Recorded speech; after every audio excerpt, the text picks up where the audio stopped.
دلوں سے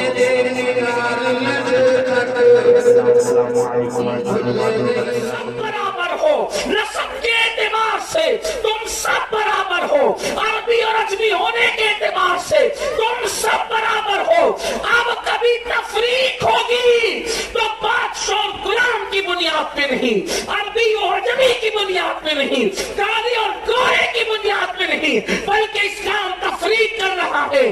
قرآن کہتا ہے کیا پڑھے لکھے اور ان پڑھ دونوں برابر ہو سکتے ہیں؟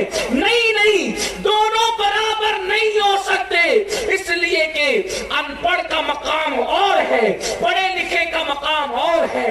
اگر پورے قرآن میں پوری دنیا کی بات کرنے کی بجائے میں اپنے پیارے بھارت ملک ہندوستان کی بات کروں، اس ملک میں جس طرح سے ہم اپنی زندگی کو گزار رہے ہیں وہ سب ہماری نگاہوں کے سامنے ہے۔ کہیں پر کوئی غربت کی چکی میں پس رہا ہے، کہیں پر کوئی بے چینی اور اضطراب کی حالت میں ہے، کہیں پر کسی کے مکانات پر خطرے کے بادل منڈلا رہے ہیں، کہیں پر کسی کی شہریت ہی مشکوک ہے۔ اسی طرح سے کوئی نہ کوئی مسئلہ ہر دن نیا ہمارے اور آپ کے درمیان آتا رہتا ہے، اور دنیا بھر میں سب کے مسائل جدا ہیں، لیکن یہاں ہمارے مسائل یہ ہیں کہ ہم آنکھ کھولتے ہیں اس سے پہلے ہمارے سر پر کوئی نہ کوئی مسئلہ منڈلا رہا ہوتا ہے، کوئی نہ کوئی مسئلہ ہمارے سر پر دستک دے چکا ہوتا ہے۔ ان سارے مسائل کا حل کیا ہے؟ ہم دنیا کی ہر قوم کے سامنے کاندھے سے کاندھا لگا کر کے کھڑے رہنا چاہتے ہیں، ہم دنیا کی ہر قوم کے سامنے آنکھ میں آنکھ ملا کر کے بات کرنا چاہتے ہیں، ہم دنیا کے ہر انسان کے سامنے جو ہے وہ اس کے معیار کے مطابق اس کے برابر بیٹھنے کی اپنے اندر خواہش رکھتے ہیں۔ آخر ایسا کیوں ہو رہا ہے کہ وہ قوم جسے قوم مسلم کہتے ہیں، یہ قوم کوئی ایری گیری قوم نہیں ہے، اس قوم کی شان یہ ہے کہ اللہ رب العزت نے ایمان والوں کا لقب امت مسلمہ کو عطا فرمایا۔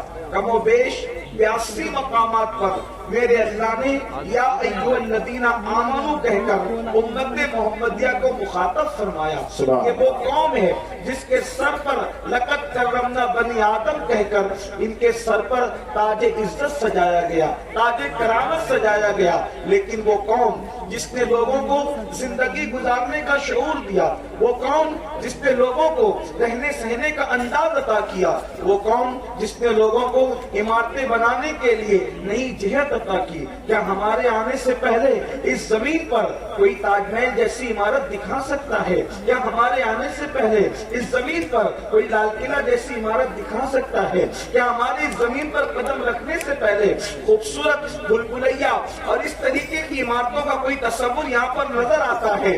نہیں، ہرگز نہیں۔ میرے آقا صلی اللہ علیہ وسلم کے دیوانوں، اچھے کھانوں کا مزاج اگر کسی نے لوگوں کو دیا ہے تو وہ قوم مسلم ہے۔ اٹھنے بیٹھنے کا خوبصورت انداز اگر کسی نے دیا ہے وہ قوم مسلم ہے۔ آخر پھر کیا بات ہے؟ وہ قوم جو ایک انقلابی قوم تھی، وہ قوم جو ایک رہنما قوم تھی، وہ قوم جو ایک قائد قوم تھی، وہ قوم جو ایک مدبر قوم تھی، وہ قوم جو ایک مفکر قوم تھی، وہ قوم جس کے اندر قائدانہ صلاحیت تھی، وہ قوم جس کے بارے میں اقبال کہتے ہیں دی اذانے کبھی یورپ کے کلیساؤں میں اور افریقہ کے تپتے ہوئے صحراؤں میں دشت تو دشت ہے، دریا بھی نہ چھوڑے ہم نے، بحر ظلمات میں دوڑا دیے کھوڑے ہم نے۔ آخر اس قوم کو اتنی ذلت کے دن کیوں دیکھنا نصیب ہو رہے ہیں کہ لوگ چپراسی کی نوکری پر رکھنے کے لیے بھی تیار نہیں ہے، لوگ اپنے برابر بیٹھنے بھی نہیں دینا چاہتے؟ تو اس کی سب سے بڑی وجہ یہ ہے جس جوہر کی وجہ سے ہم نے لوگوں کو اپنا غلام بنایا تھا، جس جوہر کی وجہ سے ہم نے لوگوں کو اپنا محکوم بنایا تھا، جس جوہر کی وجہ سے ہم نے تخت و تاج پر قبضہ کیا تھا وہ جوہر ہم سے چھن گیا ہے, اس سے ہم کوسوں دور ہو گئے ہیں. آپ کہیں گے وہ کیا ہے؟ ہمارے پاس سب کچھ تو موجود ہے, یاد رکھیں ہمارے پاس سب کچھ موجود ہے, لیکن وہ جوہر علم جس کی بنیاد پر قوموں کی امامت کی جا سکتی ہے, قوموں کی سیادت کی جا سکتی ہے, قوموں کی قیادت کی جا سکتی ہے. آج قوم مسلم کے پاس علم کا وہ معیار موجود نہیں ہے جو مسلمانوں کے پاس علم کا معیار ہونا چاہیے. میرے پیارے آقا صلی اللہ علیہ وسلم کے پیارے دیوانوں, یاد رکھنا اسلام میں علم کی اہمیت کتنی ہے. اللہ اکبر. خطبہ حجۃ الوداع کے موقع پر جو صاحب قرآن اعلان کرتے ہیں کسی کالے کو کسی گورے پر کوئی فضیلت نہیں, کسی گورے کو کسی کالے پر کوئی فضیلت نہیں, کسی عربی کو کسی اجمی پر کوئی فضیلت نہیں, یعنی کہ انسان برابر ہے. جس نے برابری کا, مساوات کا, عدل کا درس دیا, جس نے محمود و ایاز کو ایک صف میں کھڑا کر دیا, جس نے حبشی اور عربی کو ایک صف میں کھڑا کر دیا, وہی صاحب قرآن پر قرآن نازل ہوتا ہے. سب کو برابر بتانے والا قرآن جب علم کے میدان میں بات کرتا ہے تو وہاں برابری کا تصور ختم کر دیا جاتا ہے اور بتایا جاتا ہے قل هل يستوي الذين يعلمون والذين لا يعلمون. سفید اور سیاہ چمڑی کی بنیاد پر تم سب برابر ہو, نسب کے اعتبار سے تم سب برابر ہو, عربی اور اجمی ہونے کے اعتبار سے تم سب برابر ہو. اب کبھی تفریق ہوگی تو بادشاہ اور غلام کی بنیاد پہ نہیں, عربی اور اجمی کی بنیاد پہ نہیں, کالے اور گورے کی بنیاد پہ نہیں, بلکہ اسلام تفریق کر رہا ہے. قرآن کہتا ہے کیا پڑھے لکھے اور ان پڑھ دونوں برابر ہو سکتے ہیں؟ نہیں, دونوں برابر نہیں ہو سکتے, اس لیے کہ ان پڑھ کا مقام اور ہے, پڑھے لکھے کا مقام اور ہے. اگر پورے قرآن میں آپ دیکھیں گے تو دو ہی جگہ پہ قرآن تفریق کرتا ہے. نمبر ایک, هل يستوي الذين يعلمون والذين لا يعلمون, اور ایک دوسرے مقام پر قرآن کہتا ہے لا يستوي اصحاب النار واصحاب الجنہ. ان پڑھ پڑھے لکھے برابر نہیں اور جنتی اور جہنم برابر نہیں. برابری کا تصور کہاں ختم ہو رہا ہے آپ اندازہ فرمائیں. اس سے پتہ چلا, اچھا یہ میں قرآن پڑھ رہا ہوں, ابھی سچی عقائد کی میں نے بات نہیں کی, قرآن کی بات کی جا رہی ہے. قرآن کہتا ہے کہ پڑھے لکھے اور ان پڑھ, جاننے والے اور نہ جاننے والے برابر نہیں ہیں. اس کا مطلب کیا ہے؟ اسلام میں علم والوں کی جو اہمیت ہے وہ کسی اور کی اہمیت نہیں ہے. تو اگر اہمیت والے بننا ہے, بلکہ ایک بات آپ کو اور بتا دوں, اسلام میں عبادت والوں کی بھی وہ اہمیت نہیں ہے جو علم والوں کی ہے. اگر آپ کی توجہ میری طرف ہے تو غور فرمائیں.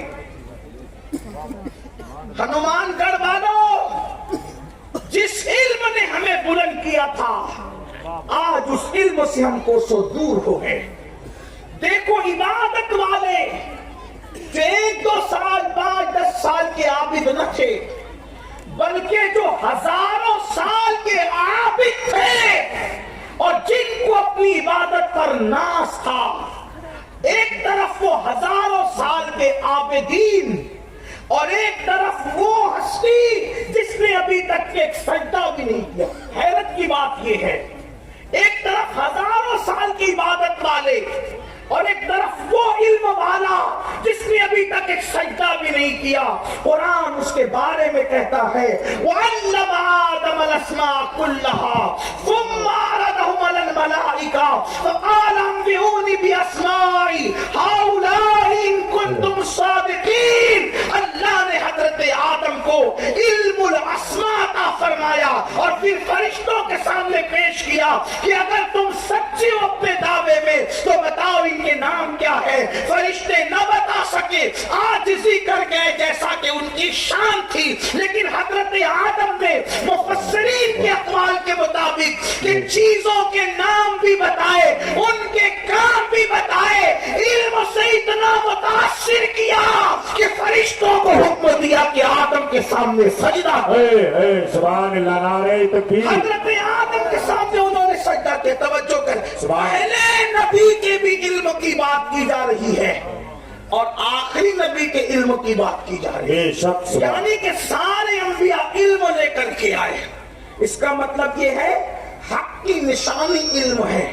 کوئی نبی علم کے بغیر نہیں آیا. دیکھیں, حضرت آدم علم لے کر آئے, حضرت نوح علم لے کر آئے, حضرت ادریس علم لے کر آئے, حضرت شیس علم لے کر آئے. نبیوں کی دعوت ہی دو دعوت تھی. ایک تو یہ کہ اللہ ایک ہے اور محمد الرسول اللہ آنے والے ہیں, اور نمبر دو علم.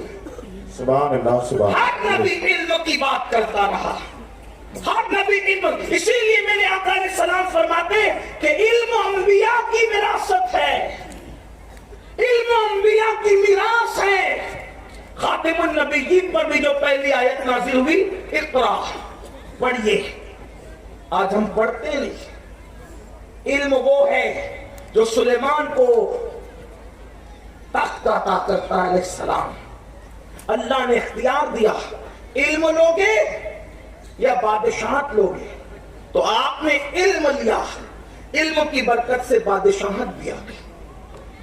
تخت سن بلقیس جب منگانے کی بات آئی تو کون لایا؟ قرآن کہتا ہے جس کو اللہ نے کتاب کا علم دیا تھا وہ لایا. کتنے وقت میں لایا؟ پلک کے جھپکتے لایا. علم کیا ہے؟ جو مصر کے قید خانے سے حضرت یوسف کو نکال کر مصر کے تخت و تاج تک پہنچا دیا کرتا ہے. مصر کے قید خانے سے علم نے نکال کر مصر کے تخت و تاج تک پہنچایا. یہ علم ہے. علم کیا ہے؟ عرب کی بوریا نشین قوم جو نمک اور کافور میں فرق نہیں کر پاتی تھی, جب ان کو اللہ کے رسول نے کتاب کا علم عطا کیا تو وہ قوم آسمان ہدایت کا تارا بن گئی. وہ قوم لوگوں کے لیے ہادی اور مہدی بن گئی. وہ قوم لوگوں کے لیے اللہ اکبر رہنما اصول فراہم کرنے والی بن گئی. لیکن آج اتنی ساری باتیں ہم علم پر سنتے ہیں, سمجھتے ہیں, لیکن اس پر غور نہیں کرتے, عمل نہیں کرتے. آج جیسے کہ ویسے ہمارے بچے جاہل کے جاہل, ان پڑھ کے ان پڑھ, علم سے کوسوں دور. لوگ بڑی آسانی کے ساتھ کہتے ہیں مولانا ہم اپنے بچوں کو کیسے پڑھائیں, ہم اپنے بچوں کو تعلیم کیسے دیں, اس لیے کہ ہمارے پاس پیسے نہیں ہے. اس کا ہم جائزہ لیں گے اگر وقت میں گنجائش رہی. لیکن ایک بات پہلے میں آپ سے کہہ دوں, اے میرے قوم کے جوانوں جو بوڑھے ہو چکے, وہ اپنی زندگی پار کر چکے, زندگی کی نیا پار میں نکال چکے, اب ہمیں حالات اور وقت کا کہ چیلنجز کا مقابلہ کرنا ہے. آنے والا دور خالص علمی دور ہوگا, آنے والے چیلنجز خالص علمی چیلنجز ہوں گے. اگر ہم نے اپنے بچوں کو علم سے آراستہ نہیں کرایا تو شاید ہمارے بچے جانوروں سے بھی بدترین زندگی گزاریں گے. یاد رکھنا, دولت کی وہ حیثیت نہیں ہے جو ہم دولت کو سب کچھ سمجھ بیٹھے ہیں. دولت کی حفاظت کے لیے بھی علم کا ہونا ضروری ہے. اگر علم نہ ہوگا تو آپ دولت کی حفاظت بھی نہ کر سکیں گے. اٹھا کر دیکھو مغلوں کی تاریخ کو, مغلوں نے یہی سوچ کر اپنے بچوں کو پڑھانا بند کر دیا تھا کہ ہم تو بادشاہ ہیں, ہمارے بچوں کو پڑھانے کی کیا ضرورت ہے. اللہ اکبر, اورنگزیب تک کے بچے پڑھتے رہے. اس وقت تک کہ کتنا سنہری دور تھا. شاید جہاں اپنے وقت کے بڑے علم والے تھے, شاید جہاں کے پھر 4 بیٹے ہیں, وہ چاروں کے چاروں بڑے علم علم والے تھے، دارا شکو کو لے لے، اپنے وقت کا بڑا عظیم علم والا، سلطان اورنگزیب عالمگیر کو لے لے، بڑے عظیم علم والے، اسی طریقے سے مراد کو لے لے، شجاع کو لے لے، یہ سب علم والے بیٹی کو اتنا پڑھایا کہ سرکار غریب نواز کی زندگی پر سب سے پہلی مستند کتاب اگر اللہ اکبر لوگوں کے ہاتھوں میں آتی ہے تو شاہ جہاں کی بیٹی جہاں آرا بیگم کی لکھی ہوئی آتی ہے۔ آپ سے پوچھنا چاہتا ہوں، لوگ آج کہتے ہیں بیٹی بچاؤ بیٹی پڑھاؤ، شاہ جہاں نے اپنی نبی کی سنت کے مطابق اپنی بیٹی کو اتنا علم دیا کہ سلطان غریب نواز پر سب سے پہلی کتاب اگر باضابطہ لوگوں کے ہاتھ میں آ رہی ہے تو شاہ جہاں کی بیٹی کی لکھی ہوئی ہاتھ میں آ رہی ہے، اور اس کے بعد سے لے کر آج تک کے غریب نواز پر جن جن لوگوں نے لکھا، شاہ جہاں آرا بیگم کی اس تحریر سے کوئی جو ہے بے نیاز نہ ہو سکا۔ علم والوں کی جماعت موجود ہے، میرے آقا علیہ السلام کے پیارے دیوانوں، دارا شکو کی تصنیفات ہمارے سامنے ہیں، سلطان اورنگزیب عالمگیر کی خدمات ہمارے سامنے ہیں، اللہ اکبر۔ لیکن جب بعد میں انہوں نے پڑھانا بند کر دیا تو پھر حالات کیا ہوئے، اللہ اکبر، اپنی حکومت کو سنبھال نہ سکے۔ اگر شہزادے جاہل ہو جائیں تو وہ انگریزوں کے ہاتھوں کٹ پتلی بن سکتے ہیں، تو تم تو فیکٹریوں کے مالک ہو، تم تو کارخانوں کے مالک ہو، تم تو زمینوں کے مالک ہو۔ اگر تمہارے بچے اور ہمارے بچے جاہل ہوں گے، حفاظت نہ کر سکیں گے، تباہی اور بربادی کے دہانے پر پہنچ جائیں گے۔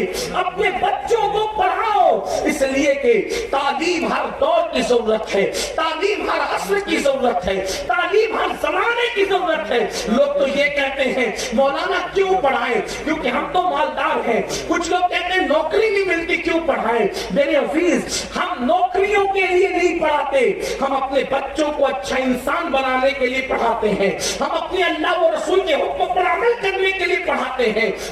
گفتگو کا انداز اور پڑھے لکھے کی گفتگو کا انداز دونوں میں فرق ہوتا ہے۔ ان پڑھ کے تجارت کا انداز اور پڑھے لکھے کی تجارت کا انداز دونوں میں فرق ہوتا ہے۔ اسی طریقے سے ان پڑھ کے کھانے کا انداز، پڑھے لکھے کے کھانے کا انداز دونوں میں فرق ہوتا ہے۔ اللہ اکبر، آئیے اس کی ایک مثال بتاؤں۔ اللہ آئیے میں ایک تاجر آپ کے سامنے پیش کرتا ہوں، اور آپ کو ایسا تاجر ذرا آج پورے ہندوستان نہیں پوری دنیا میں ڈھونڈ کر کے بتائیں۔ ایک بوڑھی عورت ایک تاجر کے پاس آتی ہے اور اس تاجر کے پاس آ کر کہتی ہے، اے تاجر ایمانداری کی بات کرنا۔ دیکھیے اس کے جملوں پر غور کریں، اے تاجر ایمانداری کی بات کرنا کہ یہ داخا مجھے کپڑے کا پسند آ گیا۔ وہ تاجر کپڑے کا تاجر تھا، بہت بڑا تاجر تھا اور بڑا دیندار تاجر تھا۔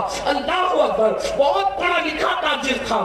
جتنی رقم کماتا تھا اس کے 80% سے بغداد اور کوفہ کے علماء اور محدثین کا خرچہ پورا کرتا تھا۔ اتنا بڑا تاجر تھا۔ اس کے پاس بڑھیا آتی ہے، آ کر کے کہتی ہے، اے تاجر ایمانداری کی بات کرنا، توجہ، ایمانداری کی بات کرنا، ایمانداری کی بات کرنا۔ یہ کپڑے کا تاخا مجھے پسند آ گیا ہے، جتنے میں تجھے پڑا ہے اتنے ہی میں مجھے دے دے۔ اس تاجر نے کہا، پھر امی جان، بڑی اماں 4 درہم دے کر یہ تاخا لے کر کے جاؤ۔ اس بڑھیا نے کہا، تم میرا مذاق کرتے ہو، 4 درہم میں کئی کپڑے کا تاخا ملتا ہے، 4 درہم میں کئی کپڑے کا تاخا ملتا ہے۔ اس تاجر نے کہا، بڑی اماں نہیں ملتا مگر لے کر جا، کیونکہ تو نے کہا ایمانداری سے بولنا، ایمانداری سے کہنا، سبحان اللہ، جتنے میں تجھے پڑا اتنے ہی میں مجھے دینا۔ تو کہا یہ کپڑے کا تاخا میں نے اکیلے نہیں لیا تھا، میں نے 2 تاخوں کو ملا کے لیا تھا، اور اس کی کل قیمت جو ہے وہ 20 درہم تھی۔ 2 کپڑے کے تاخے ملا کر میں نے 20 درہم میں خریدا، اور پہلا تاخا 16 درہم میں بک گیا۔ توجہ کرنا، ہنومان گڑھ والوں آپ کی توجہ، وہ بڑھیا کہہ رہی ہے جتنے میں تمہیں پڑا ایمانداری سے اتنے میں دینا۔ اس تاجر نے 4 درہم میں دینے کی بات کی، بڑھیا کو شرم آئی، بڑھیا نے کہا 4 درہم میں تاخا نہیں ملتا۔ تو تاجر نے کیا کہا، بڑی اماں دراصل یہ مجھے 4 ہی درہم میں پڑا، چونکہ تو نے میرے ایمان کی دہائی دی، چونکہ تو نے میرے ایمان کی بات کی، تو میں نے اسی لیے ایمانداری سے کہا کہ 4 درہم میں پڑا۔ وہ کیسے پڑا؟ میں نے 2 تاکے ملا کر 20 درہم میں لیے تھے، پہلا تاکہ 16 میں بیچ دیا، تو 16 میں بیچا تو یہ کتنے میں پڑ گیا؟ یہ صرف 4 درہم میں پڑا۔ 4 درہم میں لے کر جاؤ، کیونکہ ایمان کی بات ہے، میں 6 درہم کے لیے ایمان کا سودا نہیں کر سکتا۔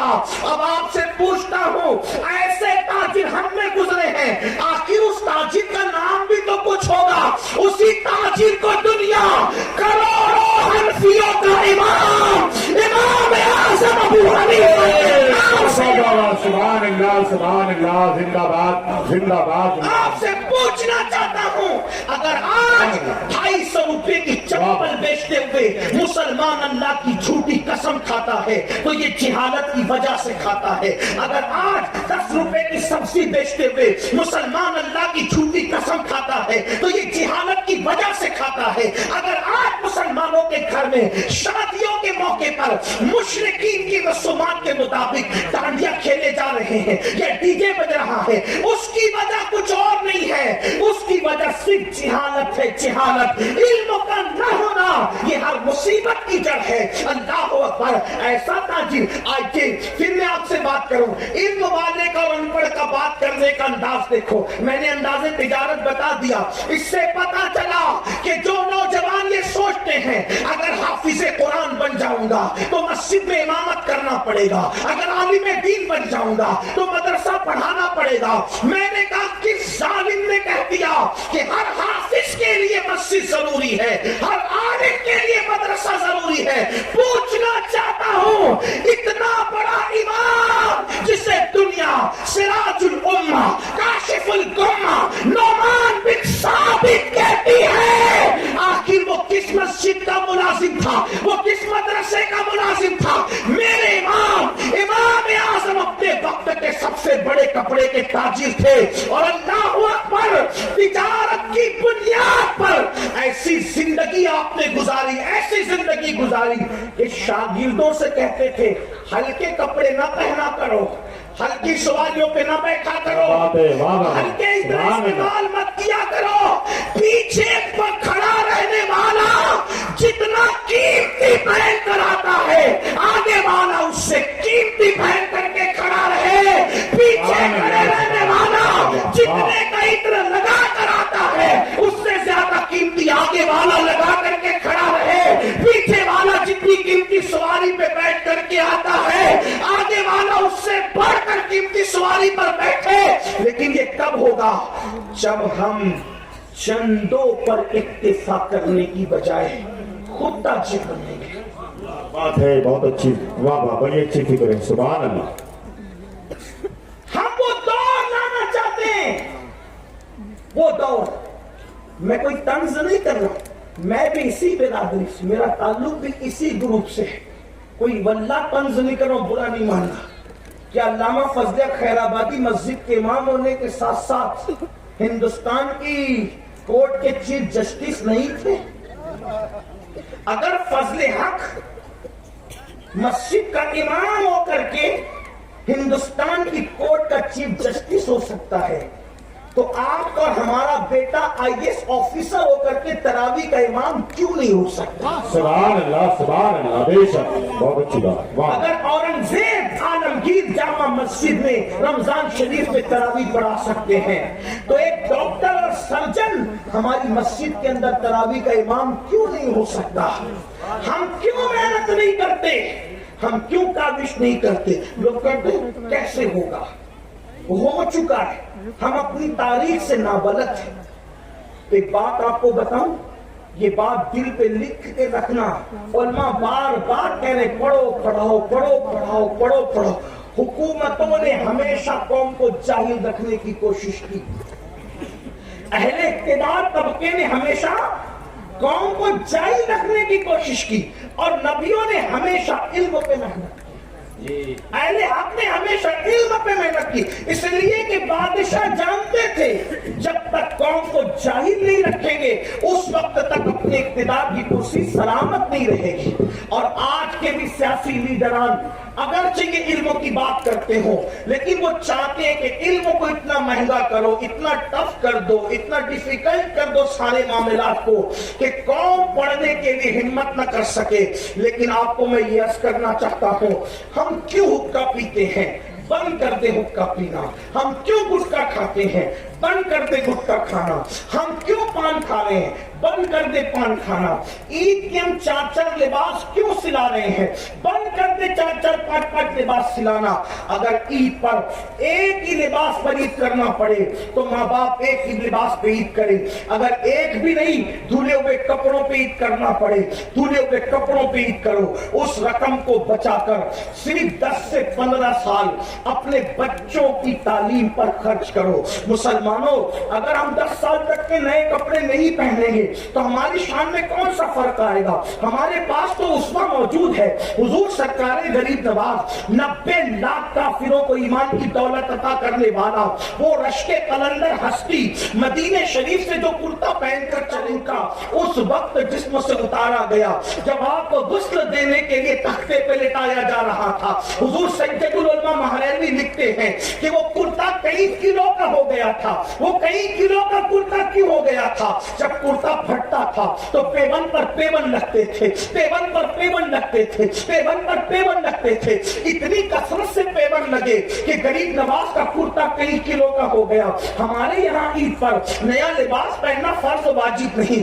اگر اللہ نے دیا ہے تو پہنو، اگر نہیں پہن سکتے تو وہ دولت اپنے بچوں کی تعلیم پہ خرچ کرو۔ مسلمانوں، نئے نئے شوق پال رکھے ہیں، کوئی شراب میں ڈوب رہا ہے، کوئی جوئے میں کروڑوں روپے ہار رہا ہے، کوئی حقے میں لاکھوں روپے لگا رہا ہے۔ مسلمانوں، کیا ہو گیا؟ انٹرنیٹ پر مسلمانوں کی جتنی دولت خرچ ہو سکتی ہے اس سے ہزاروں مسلمان غریبوں کے بچوں کی اسکول کی فیس بھری جا سکتی ہے۔ مسلمانوں، ہمیں کیا ہو گیا؟ کبھی سوچو تو صحیح، کبھی غور تو کرو۔ سن لو، اس طرح سے قوم کے دردناک جلسے اور درد بھری تقریریں کرنے سے قوم کا کوئی بھلا ہونے والا نہیں ہے۔ جب تک کہ ہم عملی میدان میں قدم نہ رکھیں گے، جب تک کہ ہم تعلیم پہ خرچ نہ کریں گے، میں تو لوگوں کو یہ بھی کہتا ہوں، پتا نہیں لوگوں کو اچھا لگتا ہے یا برا، اچھا لگے یا برا لگے، نہ مجھے اچھا لگانا نہ برا لگانا، میں نے تو اپنے یار کی خوشی کے لیے بات کہہ دینا۔ میں تو لوگوں کو یہ بھی کہتا ہوں، 2 کروڑ کا مسجد کا اونچا مینار بنانے کی بجائے 1 لاکھ روپے کا مینار بنا کر کے باقی پوری رقم اپنے بچوں کو اونچا بنانے کے لیے خرچ کر دو۔ اونچے مینار سے قوم اونچی نہیں ہوتی، اونچے انسانوں سے قوم اونچی ہوتی ہے۔ حضور علیہ السلام اونچے مینار بنانے نہیں آئے تھے، حضور اونچے انسان بنانے آئے تھے۔ حضور نے سلطہ کے چبوترے پہ بیٹھ کر اتنے اونچے اونچے بنا دیے کہ جو ان کو دیکھتا گیا وہ مسلمان ہوتا گیا۔ میں پوچھنا چاہتا ہوں، حضور کا کوئی ایک اونچا مینار بتا دو، میں غلامی کر دوں گا، لیکن میں ہزاروں ان کے اونچے انسان بتاتا ہوں۔ لاؤ افضل البشر بعد الانبیاء بالتحقیق سیدنا ابوبکر صدیق جیسا اونچا انسان، لاؤ عمر ابن خطاب جیسا اونچا انسان، لاؤ عثمان غنی جیسا اونچا انسان، لاؤ علی مرتضیٰ جیسا اونچا انسان، لاؤ ابو ہریرہ جیسا اونچا انسان، لاؤ خالد ابن ولید جیسا اونچا انسان، لاؤ سعد ابن ابی وقاص جیسا اونچا انسان، لاؤ اللہ اکبر حضرت حذیفہ بن یمان جیسا اونچا انسان، لاؤ قسم مجتبی جیسا انسان، لاؤ شہید کربلا جیسا اونچا انسان۔ سبحان اللہ، نعرہ تکبیر، نعرہ رسالت، نعرہ حیدری، حضور سید امین الفاضل۔ جب سے اونچے انسان بنانے کی بجائے اونچی عمارتوں پر توجہ ہو گئی، کمپٹیشن اونچے میناروں پہ ہونے لگا، فلاں